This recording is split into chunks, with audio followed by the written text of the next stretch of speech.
आसमान की असीमित ऊंचाइयों पर 7 विशाल और दैवीय चमक वाली रिंग्स छाई हुई थी। ये मात्र प्रकाश की लकीरें नहीं थी, बल्कि ब्रह्मांड के किसी प्राचीन रहस्य का मुकुट थी, जो रात के गहन अंधकार को चीरकर पूरी धरती पर एक मध्यम और मखमली नीली रोशनी बिखेर रही थी। इस नीली आभा के नीचे जो दुनिया सांस ले रही थी, उसे लोग अथोरिया के नाम से जानते थे।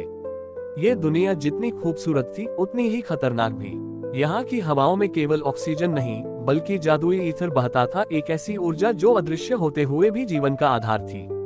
अथोरिया में मार्शल आर्ट्स और रूहानी ताकतों का एक ऐसा अद्भुत संगम था, जहाँ मानव की इच्छा शक्ति और प्रकृति की जादुई ऊर्जा मिलकर असंभव को संभव बना देती थी। लेकिन इस सुंदरता के पीछे एक क्रूर सत्य छिपा था। यहाँ के कुदरती नियम बहुत कठोर थे। यहाँ ईथर केवल उन्हीं पर मेहरबान होता था जिनके भीतर उसे संभालने का सामर्थ्य होता, वरना ये जीवनदायिनी ऊर्जा पल भर में विनाश का कारण भी बन सकती थी। उस रात वे 7 रिंग्स पहले से कहीं अधिक तेजी से चमक रही थी, मानो वे किसी ऐसी घटना की गवाह बनने वाली हो जो अथोरिया के इतिहास को हमेशा के लिए बदलने वाली थी। गांव के सुदूर किनारे पर स्थित उस छोटे से लकड़ी के घर की दीवारें आज कांप रही थी। भीतर का सन्नाटा रेना की उन दर्दनाक कराहों से टूट रहा था जो रूह को छलनी कर देने के लिए काफी थी। रेना पसीने से तरबतर थी, उसका चेहरा पीला पड़कर सफेद हो चुका था और उसकी उखड़ती हुई सांसें गवाही दे रही थी कि वह अपनी जिंदगी की सबसे बड़ी जंग लड़ रही है। उसने अपनी कांपती मुट्ठियों से बिस्तर की चादर को इतनी जोर से जकड़ रखा था कि उसके पोरों का रंग उड़ गया था। बाहर का नजारा किसी प्रलय से कम नहीं था। वहां बारिश की एक बूंद तक नहीं थी, लेकिन आसमान में बिजली रहित एक भयानक ईथर का तूफान उमड़ रहा था। हवा में मौजूद जादुई कण आपस में टकराकर एक ऐसी भारी और दमघोंटू ऊर्जा पैदा कर रहे थे, जिसने पूरे वातावरण को बोझिल बना दिया था। अथोरिया की प्रकृति जैसे अपनी पूरी ताकत से उस घर के किवाड़ों को तोड़ देना चाहती थी। बस थोड़ा और रेना, हार मत मानना, खुद को संभालो। दाई की आवाज डर और घबराहट से कांप रही थी। वह बार बार रेना के माथे से पसीना पोंछती, लेकिन उसकी अपनी आंखों में भी एक गहरा खौफ था। वह देख रही थी कि रेना का शरीर धीरे धीरे उस बाहरी तूफान की ऊर्जा के दबाव में टूट रहा था। रेना एक साधारण महिला थी, जिसका शरीर अथोरिया के उस प्रचंड ईथर प्रवाह को झेलने के लिए बना ही नहीं था। अचानक उस मध्यम रोशनी वाले कमरे में एक चमत्कारिक हलचल हुई। रेना के शरीर से एक अत्यंत सूक्ष्म और अजीब सी सुनहरी आभा फूटने लगी। यह आभा रेना की अपनी नहीं थी, यह उसके भीतर पल रहे उस नन्हे जीवन के केंद्र से निकल रही थी। वह वॉइड और लोट्स का एक अनजाना अंश था जो विहान की रूह अपने साथ लाई थी। वह नन्हा अंश जो अब एक बालक का रूप ले रहा था, अनजाने में ही अपनी मां के चारों ओर एक सुरक्षा कवच बनाने की कोशिश कर रहा था। वह सुनहरी किरणें बाहर से आ रहे उस जानलेवा ईथर के थपेड़ों को सोखने का प्रयास कर रही थी ताकि रेना को बचाया जा सके। लेकिन बाहरी तूफान का दबाव इतना अधिक था और रेना का शरीर प्रसव की पीड़ा से इतना थक चुका था कि वह इस भारी ब्रह्मांडीय ऊर्जा के टकराव को सहन नहीं कर पाए। रेना की आंखों के आगे अंधेरा छाने लगा था, पर उसकी ममता अब भी संघर्ष कर रही थी। उसने एक आखिरी बार अपनी पूरी शक्ति बटोरी। उसके भीतर का वह बालक अपनी पूरी क्षमता से उस बाहरी प्रलय को रोकने की कोशिश कर रहा था, लेकिन नियति ने अपना क्रूर फैसला सुना दिया था। रेना का हृदय उस प्रचंड ऊर्जा के बोझ तले धीरे धीरे शांत होने लगा। वह बच्चा उसे मारने के लिए नहीं, बल्कि बचाने के लिए अपनी शक्तियों की पहली गूंज पैदा कर रहा था, पर एक नश्वर शरीर के लिए वह दैवीय ऊर्जा ही उसकी सीमा बन गई। रेना के शरीर से फूटती वह सुनहरी आभा और बाहर उमड़ते ईथर के तूफान का टकराव अब अपनी चरम सीमा पर पहुंच चुका था। कमरा उस अलौकिक ऊर्जा के बोझ से थरथरा रहा था, मानो स्थान और समय की दीवारें ढहने वाली हों। रेना की आंखों में जीवन की अंतिम लौ जल रही थी, जो बुझने से पहले एक बार पूरी ताकत से भड़की।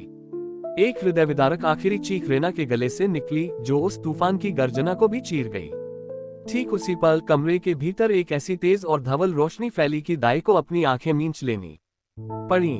उस चकाचौंध के बीच सील्ड वॉइड का वह प्राचीन यात्री विहान एक नवजात के रूप में इस नश्वर संसार में अवतरित हुआ। रोशनी के धीरे धीरे कम होते ही एक नन्ही और सुरीली किलकारी उस शांत कमरे में गूंजी। विहान, जो अब आर्यन था, ने अथोरिया की जमीन पर अपना पहला कदम रखा था। लेकिन नियति का न्याय बड़ा ही निर्मम था। जैसे ही बालक के नन्हे फेफड़ों ने इस दुनिया की पहली सांस भरी, रेना के शरीर का वह सुरक्षा कवच शांत हो गया। उसकी थकी हुई धड़कनें, जो केवल अपने बच्चे का चेहरा देखने के इंतजार में चल रही थी, अब थमने लगी। रेना ने अपनी धुंधली पड़ती आंखों से उस नन्हे जीव को देखा। उसने देखा कि उसका बच्चा सुरक्षित है, उसकी आंखों में वही गहराई है जिसका उसने सपना देखा था। उसके पीले पड़ चुके होठों पर एक ऐसी सुकून भरी मुस्कान आई जो केवल एक माँ ही दे सकती थी। अगले ही पल उसका हाथ बेजान होकर बिस्तर से नीचे लटक गया। माँ चली गई थी, उसने एक नई जिंदगी को मुकम्मल करने के लिए अपनी अंतिम सांस का सौदा कर लिया था। कमरे के भीतर अब मृत्यु और जन्म का एक ऐसा विचित्र संगम था जिसे शब्दों में बयान करना असंभव था। एक तरफ पालने से आती वह मासूम किलकारी थी जो जीवन के उल्लास का प्रतीक थी, तो दूसरी तरफ बिस्तर पर पड़ा वह निष्प्राण शरीर जो एक गहरे सन्नाटे को जन्म दे रहा था। दाई, जिसके हाथों में वह नन्हा बालक था, स्तब्ध खड़ी थी। उसकी आंखों से आंसू गिर रहे थे, पर उसके चेहरे पर एक अजीब सा विरोधाभास था। वो समझ नहीं पा रही थी कि अपनी गोद में आए इस चमत्कार पर मुस्कुराए या अपने सामने सोई उस ममता पर विलाप करे। बाहर खड़े परिवार के सदस्यों के चेहरों पर भी भावनाओं का ऐसा ही तूफान था। जब बच्चे के रोने की आवाज उन तक पहुंची तो उनके चेहरे खिल उठे, हाथ धुआं में उठ गए। पर जैसे ही दाई की सिसकी और कमरे का अचानक शांत हो जाना उन तक पहुंचा, वे खुशियां उनके होठों पर ही जम गईं। यह एक ऐसी घड़ी थी जहां बधाई और शोक एक ही सांस में अटक गए थे। एक नई रूह का स्वागत करने के लिए उनके पास शब्द तो थे, पर उन शब्दों को कहने के लिए साहस उस मातम ने छीन लिया था। अथोरिया की उन 7 रिंग्स की नीली रोशनी आज उस घर पर एक साथ खुशी का लेप और गम का साया डाल रही थी। लकड़ी के उस पुराने दरवाजे के बाहर प्रतीक्षा कर रहे रिश्तेदारों और गांव वालों के लिए हर बीतता क्षण एक युग के समान भारी था। बाहर ईथर का तूफान अब शांत होने लगा था, लेकिन हवा में अभी भी एक अजीब सी सिहरन बाकी थी। तभी वह चरमराता हुआ दरवाजा धीरे से खुला। दाई बाहर आए। उसके चलने की आहट में वह स्फूर्ति नहीं थी जो एक नए जीवन के आगमन की खबर लाते समय होती है। उसकी आंखों के कोर आंसुओं से भीगे हुए थे और उसकी गोद में एक सफेद कपड़े में लिपटा हुआ वह नन्हा बालक था। सब लोग उसकी ओर लपके, हर चेहरे पर एक सवाल था, एक उम्मीद थी। बेटा हुआ है, दाई ने बहुत धीमी आवाज में कहा। उसकी आवाज में वह खनक, वह उल्लास गायब था जो ऐसे मौकों पर घर की दीवारों को गुंजायमान कर देता है। उसके शब्द जैसे ही हवा में तैरे, वहां मौजूद लोगों के चेहरों पर एक पल के लिए मुस्कान आई, पर दाई के चेहरे की वीरानी देखकर वह मुस्कान तुरंत ही फीकी पड़ गई। पर रेना नहीं रही। दाई की सिसकी ने उस अधूरे वाक्य को पूरा किया। जैसे ही ये शब्द हवा में घुले, पूरे घर में एक ऐसा सन्नाटा छा गया जो किसी भी शोर से ज्यादा डरावना था। वह सन्नाटा नहीं, बल्कि एक रूहानी सूनपन था। एक तरफ उस नन्हे आर्यन के आने की वह दबी दबी अधूरी सी खुशी थी जिसे लोग महसूस तो करना चाहते थे पर कर नहीं पा रहे थे, और दूसरी तरफ रेना की मौत का वह आकस्मिक वज्रपात था जिसने सबके दिलों को सुन्न कर दिया था। गांव के बुजुर्गों के उठे हुए हाथ बीच में ही ठिठक गए। महिलाएं जो स्वागत के गीत गुनगुनाने की तैयारी कर रही थीं, अब अपनी ओढ़नी के पल्लू से सिसकियां दबाने लगीं। वहां मौजूद हर शख्स एक अजीब सी मानसिक कश्मकश में फंस गया था। नियति ने उनके सामने एक ऐसा क्रूर मजाक पेश किया था जहां जीवन और मृत्यु एक ही सिक्के के 2 पहलू बनकर खड़े थे। कोई समझ नहीं पा रहा था कि उस नन्हे जीव को गोद में लेकर खिलखिलाकर उसका स्वागत करे, या उस माँ के लिए फूट फूट कर रोए जिसने इस संसार को यह उपहार देने के लिए खुद को मिटा दिया। वह घर एक ही समय में प्रसूति का गृह भी था और शोक सभा भी। खुशी और गम के इस कोहराम में इंसान की संवेदनाएं हार चुकी थी। वहां केवल एक खालीपन था जो धीरे धीरे सबको अपनी आगोश में ले रहा था। अथोरिया की नीली रोशनी उस रात गवाह थी कि कभी कभी जीत की कीमत हार से भी कहीं ज्यादा दर्दनाक होती है। उस भारी मातम के बीच अंधेरे कोने में पुरानी लकड़ी की दीवार से सटा हुआ कैलेन खड़ा था। वह वहां मात्र एक शरीर बनकर रह गया था, जिसकी चेतना जैसे कहीं बहुत दूर भटक गई हो। उसकी आंखों में वह चमक, वह उमंग रत्ती भर भी नहीं थी जो एक पुरुष के पहली बार पिता बनने के गौरव के साथ आती है। इसके विपरीत उसकी आंखों में एक ऐसा खालीपन था जो केवल उस इंसान की नजरों में होता है जिसने अपना सब कुछ एक झटके में खो दिया हो। कैलेन बेजान और सुन्न खड़ा था। उसकी आंखें कमरे के बीचों बीच पड़ी अपनी पत्नी रेना के निर्जीव शरीर पर गड़ी थी। वह दृश्य उसके मन पर किसी गर्म सलाख की तरह छप रहा था। उसके हाथों में ताजी मिट्टी लगी हुई थी और पास ही फर्श पर कुछ जंगली फूल बिखरे पड़े थे। वे वही फूल थे जिन्हें रेना बेहद पसंद करती थी और जिन्हें लाने के लिए वह तूफान की परवाह किए बिना बाहर गया था। वह रेना के लिए सुगंध लाना चाहता था, पर बदले में उसे मौत का सन्नाटा मिला। दाई जब सिसकियां भरते हुए उसके पास पहुंची तो कैलेन ने कोई प्रतिक्रिया नहीं दी। वह बस एक जड़ पत्थर की तरह देखता रहा। जब दाई ने बालक को उसकी ओर बढ़ाया तो उसने बहुत ही धीमे कांपते हुए हाथों से उस कपड़े में लिपटी नन्ही जान को अपनी गोद में लिया। जैसे ही उसने बच्चे को पकड़ा, उसे महसूस हुआ कि यह बोझ नहीं, बल्कि उसके जीवन का सबसे भारी सत्य है। तभी उस नवजात बालक ने अपनी पलकें उठाईं। उस नन्हे से शिशु की गहरी नीली आंखों ने एक पल के लिए अपने पिता की आंखों में सीधे झांका। वे आंखें किसी नवजात की नहीं लग रही थी, उनमें एक ऐसी रहस्यमय गहराई और एक प्राचीन ठहराव था, जिसे देखकर ऐसा लगता था मानो वह बच्चा सब कुछ समझ रहा हो। उन आंखों में न कोई रोना था, न कोई डर, बस एक ऐसा मौन था जो सदियों पुराना प्रतीत होता था। वह शांत दृष्टि कैलेन के कलेजे को किसी पैनी आरी की तरह चीरती हुई पार निकल गई।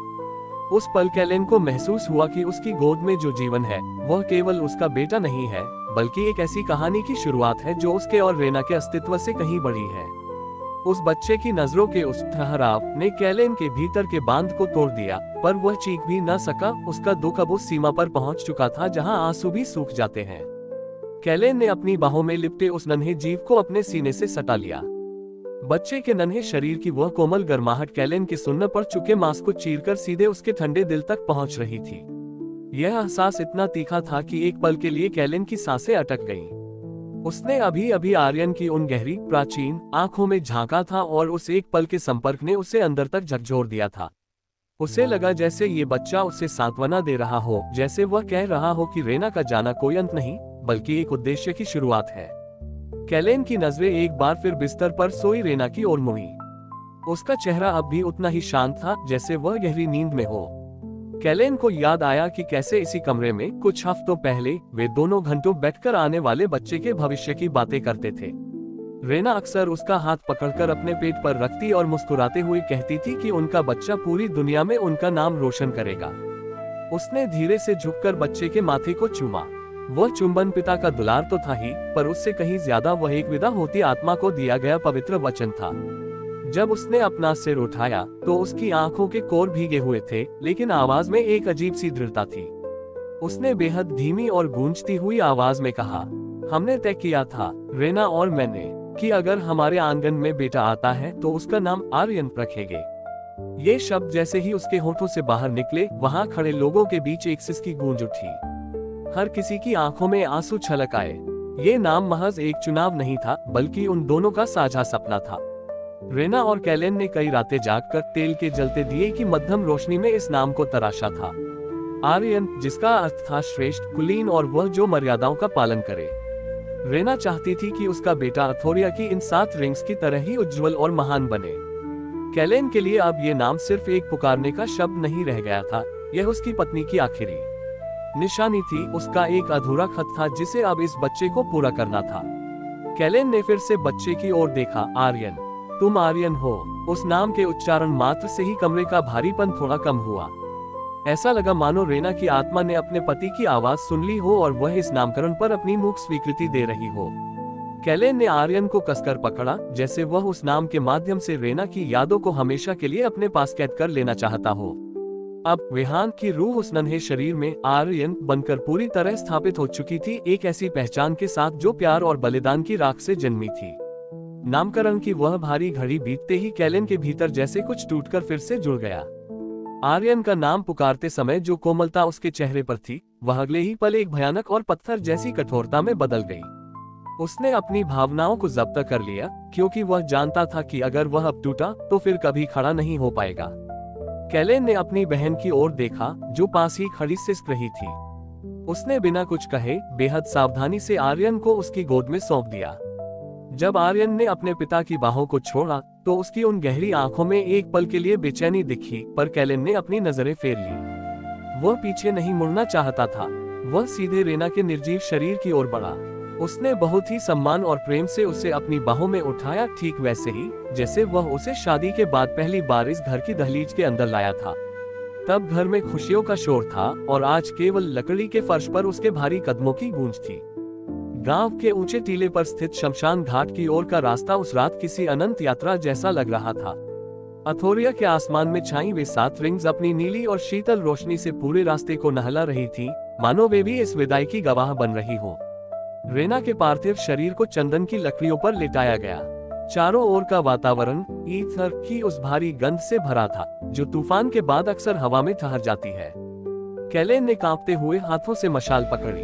उसकी आंखों के सामने रेना के साथ बिताया हर एक लम्हा किसी फिल्म की तरह घूमने लगा। उसकी वह मासूम हंसी, वह आखिरी वादा और वह सपना जो अब धुएं में बदलने वाला था। एक गहरी सांस लेकर उसने चिता को मुखाग्नि दी। जैसे ही आग ने सूखी लकड़ियों को अपनी आगोश में लिया, लपटें तेजी से आसमान की ओर उठने लगी। वे नारंगी और सुनहरी लकीरें ऊपर मौजूद नीली रिंग्स की रोशनी से टकरा रही थी, जिससे एक अलौकिक दृश्य बन गया था। ऐसा लग रहा था मानो वह आग उस ईथर के शांत होते तूफान से संवाद कर रही हो, जैसे वह शिकायत कर रही हो कि उसने एक माँ को उसके बच्चे से क्यों छीन लिया।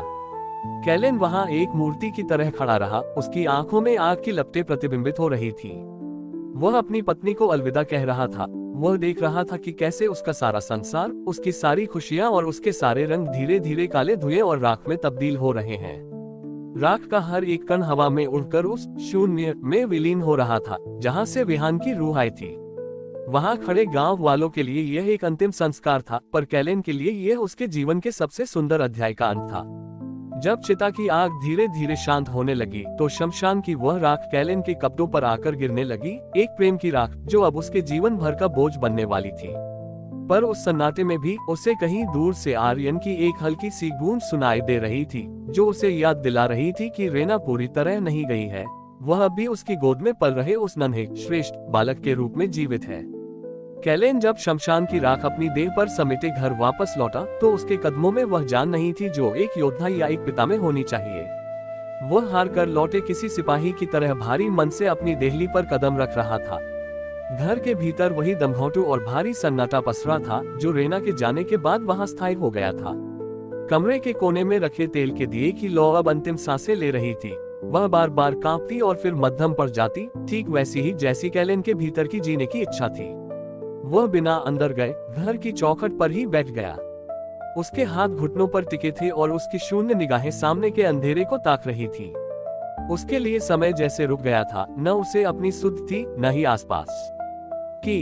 तभी उस कब्रिस्तान जैसे सन्नाटे को चीरती हुई अंदर के कमरे से एक आवाज आए। वह आर्यन की एक तेज और स्पष्ट किलकारी थी। वह किसी सामान्य नवजात की तरह भूख या प्यास के लिए नहीं रो रहा था। उस आवाज में एक अजीब सा अधिकार और गूंज थी, मानो वह नन्हा जीव अपनी इस नन्ही सी पुकार से उस घर में फैले मातम की खामोशी को सीधी चुनौती दे रहा हो। वह किलकारी उस भारी सन्नाटे की दीवार को तोड़ती हुई कैलेन के कानों से टकराए और सीधे उसके सोए हुए अस्तित्व को झकझोर गई। कैलेन ने धीरे से अपना सिर उठाया। वह आवाज, वह केवल एक बच्चे का रोना नहीं था, बल्कि वह अंधेरे के बीच जलाई गई एक मशाल थी।